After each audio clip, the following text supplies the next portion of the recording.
Hello दोस्तों, आज का टॉपिक है हास्याकरण की समझ। आपने इस शब्द को समान बोलचाल में सुना होगा बोलते हुए, हमने उसको हास्य में ले लिया। हास्याकरण क्या होता है?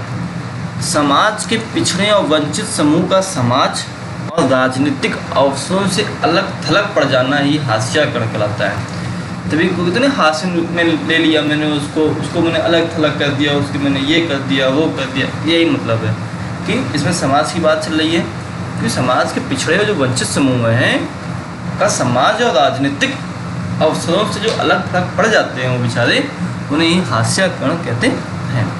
और ये थोड़ा अंग्रेजी में भी है, जिसको अंग्रेजी में देखना है वो अंग्रेजी में स्क्रीन पर देख सकता है।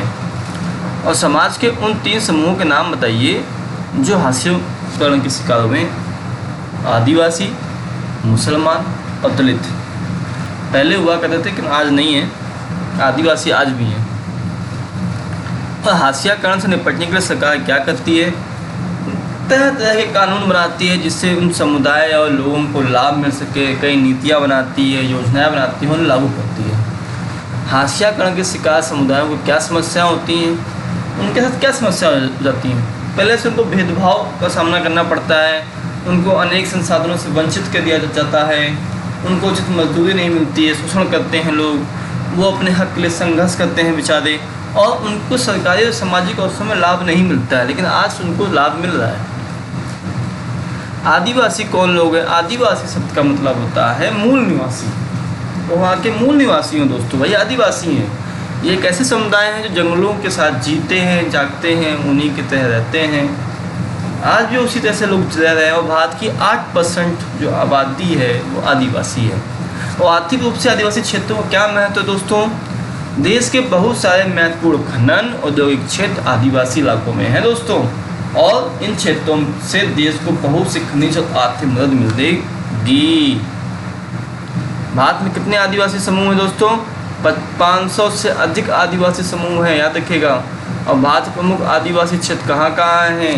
छत्तीसगढ़, झारखंड, मध्य प्रदेश, उड़ीसा, गुजरात, महाराष्ट्र, आंध्र प्रदेश, असम, मणिपुर, मेघालय, मिजोरम, नागालैंड, त्रिपुरा आदि राज्यों में आदिवासियों की संख्या बहुत अधिक है। और यही क्षेत्र भारत के प्रमुख आदिवासी क्षेत्र माने जाते हैं। इनके नेक्स्ट क्वेश्चन है, इनके दोस्तों विशेषताएं क्या हैं? इनके भीतर ऊंच नीच का बहुत कम फर्क होता है। एक ही जैसे है, जाति प्रधान नहीं होता, नहीं होता है, एक नहीं होता है। ये समुदाय जाति वर्ण पढ़ाई समुदाय और राजाओं के शासन में रहने वाले समुदायों से बिल्कुल अलग होते हैं। ये अक्सर अपने पुरखों की, गाँव के प्रकृति की उपासना करते हैं, जंगलों में रहते हैं और पूरी तरह से जंगलों के उत्पादों पर ही निर्भर रहते हैं। आदिवासी लोगों के प्रति हमारे बीच में कौन सी गलत और प्रचलित छवियाँ हैं? यार देखिए, हम आदिवासियों पर यह हमारा लगाते कि वो आगे नहीं बढ़ना चाहते। स्कूल के उत्सवों, सरकारी कार्यक्रम, किताबों, फिल्मों में उन्हें सदा एक ही रूप में ही पेश किया गया है। बहुत सारे लोग इस गलतफहमी का शिकार हो जाते हैं कि उनका जीवन बहुत आकर्षक पुराने किस्म का पिछड़ा हुआ है। और बहुत सारे लोग ये मान लेते हैं कि बदलाव और नए विचारों से दूर रहना चाहते हैं, लेकिन ऐसा नहीं है। हम थोड़ा सा वो करें, सपोर्ट करें तो वो हमारे साथ आ जाएंगे। औपनिवेशिक शासन से पहले आदिवासी समुदाय के जीवन का वर्णन कीजिए। औपनिवेशिक शासन से पहले आदिवासी समुदाय शिकार और चीज़ें बनाकर अपनी आजीविका, अपने जीवन जीने कला में रहते थे, वैसे ही जीवन यापन करते थे। एक जगह पर कम ठहरते थे जहाँ पे उनको व्यवस्था मिली खाने पीने, अपनी सुविधा के लिए वहाँ ठहर जाते थे। स्थानांतरित खेती के साथ साथ लंबे समय तक एक स्थान पर खेती करते थे। 19वीं सदी के आखिर तक हमारे देश का बड़ा हिस्सा जंगलों से ढका हुआ था। और 19वीं सदी के मध्य तक इन विशाल भूखंडों का जो आदिवासियों के पास जबरदस्त ज्ञान था दोस्तों, इन इलाकों में उनकी गहरी पैठ थी, उनका जंगलों पर भी पूर्ण नियंत्रण था दोस्तों। आदिवासियों की ज़मीनें और जंगल छीन जाने से उनके सामने आजीविका को लेकर क्या समस्या पैदा हुई? जब उनको भोजन नहीं मिल पाया, चाहे उनके रहने के स्थान चले गए, छोटी मोटी जो उद्योग थे, इमारत थे, निर्माण स्थलों पर उनको छोटी छोटी नौकरियाँ करनी पड़ी। और गरीबी लाचारी के जाल में फंसते चले गए। ग्रामीण इलाकों में 45% और शहरी इलाकों में 35% आदिवासी समूह गरीबी रेखा के नीचे गुजर बसर कर रहे हैं। कई तरह के अभावों का शिकार हो गए, उनके बच्चे कुपोषण के शिकार हो गए, साक्षरता भी उनकी बहुत कम हो गई दोस्तों। ये प्रॉब्लम हुई। एक दायरे में होने वाला विकास दूसरे दायरे में विनाश लाता है। आदिवासियों के संदर्भ में इस कथन की पुष्टि कीजिए। आदिवासियों को विस्थापित कर वहाँ किया गया कार्य उनके विनाश का प्रमुख कारण है। जब आदिवासियों को उनकी ज़मीन से हटाया जाता है तो उनकी आमदनी के स्रोत के अलावा और भी बहुत कुछ है जो हमेशा के लिए नष्ट हो जाता है। हमें उनकी परंपराएं रीति रिवाज को नष्ट नहीं करना चाहिए, उनका अस्तित्व समाप्त नहीं कर और आखिरकार उनको हमें सपोर्ट करना चाहिए और वही उनके जीने का अस्तित्व का स्रोत है। उनके संसाधनों के लिए होने वाली छीना झपटी और विस्थापन की प्रक्रिया अक्सर दर्दनाक और हिंसक हो जाती है, तो हमें उनको पहले विश्वास में लेना चाहिए, फिर हमें कोई भी कदम उठाना चाहिए।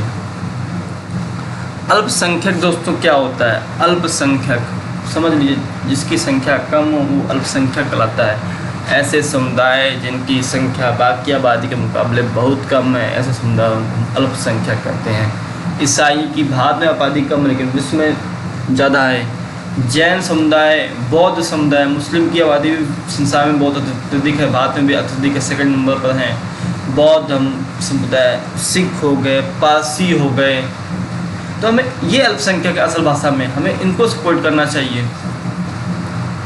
हाशियाकरण के कौन कौन से प्रभाव हैं? निम्न प्रभाव में इससे कमज़ोर सामाजिक हैसियत पैदा होती है, शिक्षा व अन्य संसाधनों तक पहुंच बराबर नहीं मिल पाती है, समाज के कुछ समुदाय देश के मुख्यधारा से अलग हो जाते हैं, हाशियाई समुदायों को अधिकार विकास के अन्य अवसरों में बराबर ऐसा नहीं मिल पाता है और यह अभाव पूर्वाग्रह हिंसा को जन्म देते हैं। ठीक है दोस्तों, आज हाशियाकरण मार्जिनलाइजेशन का टॉपिक ख़त्म होता है। जय हिंद, जय भारत।